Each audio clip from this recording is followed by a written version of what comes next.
രാവിലെ തന്നെ നമ്മുടെ ഗബ്രി വന്ന സന്തോഷത്തിലാണ്. ഗബ്രി മാത്രമല്ല, റസ്മിൻ, അപ്സര, ഗബ്രി, ജാസ്മിൻ ഇവരെല്ലാവരും കൂടെ കൂട്ടം കൂടി ഇരുന്ന് കാര്യം പറയുക.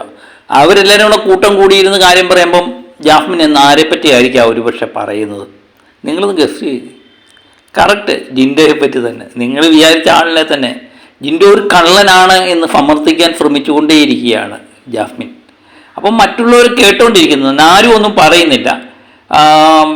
പക്ഷേ ഇടയ്ക്കിടയ്ക്ക് നമ്മളെ ഗബ്രി ഓർമ്മിപ്പിക്കുന്നുണ്ട്. ഗബ്രിക്ക് ഏകദേശം എല്ലാ കാര്യങ്ങളും അറിയാമല്ലോ. ഗബ്രി ഓർമ്മിപ്പിക്കുന്നുണ്ട്, നീ കൂളാവ് അടങ്ങിയിരി എന്നുള്ള രീതി പറയുന്നുണ്ട്. എന്നാലും ജാസ്മിൻ വിട്ടു പറഞ്ഞുകൊണ്ടിരിക്കുകയാണ് ജിൻഡോ കള്ളനാണ്. അപ്സരെ പുറത്താ പോയപ്പോഴത്തേന് ജിൻഡോ പറഞ്ഞത്രേ, ഇവിടെ നിന്ന് കരഞ്ഞതിന് ശേഷം പറഞ്ഞത്രേ, പുറകിൽ നിന്ന് കളിച്ചുകൊണ്ടാണ് അപ്സര പുറത്താകാനുള്ള കാരണം എന്നൊക്കെയുള്ള രീതിയിൽ പറഞ്ഞു.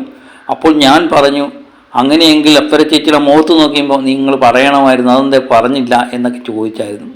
അതെല്ലാവരും പൊതുവെ പറഞ്ഞതാണ്. അപ്സര പുറത്താകാനുള്ള കാരണം ചില കൂട്ടുകെട്ടുകളും ഗ്രൂപ്പും അതുപോലെ മുന്നിൽ നിന്ന് കളിക്കാതെ പുറകിൽ നിന്ന് കളിച്ചുകൊണ്ടൊക്കെയാണെന്ന് എല്ലാവർക്കും നിസ്സംശയം പറയാം. പക്ഷേ അന്നേരം അപ്സര പറയുന്നുണ്ട്, ഏകദേശമൊക്കെ എല്ലാ കാര്യങ്ങളും എനിക്ക് മനസ്സിലായിട്ടുണ്ട്, നിനക്ക് പുറത്ത് വരുമ്പോൾ എല്ലാ കാര്യങ്ങളും മനസ്സിലാകും എന്ന് അപ്സര പറയുന്നുണ്ട്. അപ്പോൾ ഏകദേശം ജിൻഡോയുടെ കൂടെ നിന്ന് ഏകദേശം കാര്യങ്ങളെല്ലാം നിനക്ക് പുറത്ത് വരുമ്പം പുറത്തെ കാര്യങ്ങൾ നോക്കി കാണുമ്പോഴല്ലേ മനസ്സിലാകത്തുള്ളൂ. അപ്സരയ്ക്കും ഗബ്രിക്കും റസ്മിനും ഒക്കെ ഏകദേശം പുറത്തെ കാര്യങ്ങളും കൃത്യമായിട്ട് അവർക്ക് മനസ്സിലായി. പാവം ജാസ്മിന് മാത്രം മനസ്സിലായിട്ടില്ല. അതുകൊണ്ടാണ് ജാസ്മിൻ ഇങ്ങനെയൊക്കെ പറയുന്നത് എന്ന് അവർക്ക് വ്യക്തമാണ്.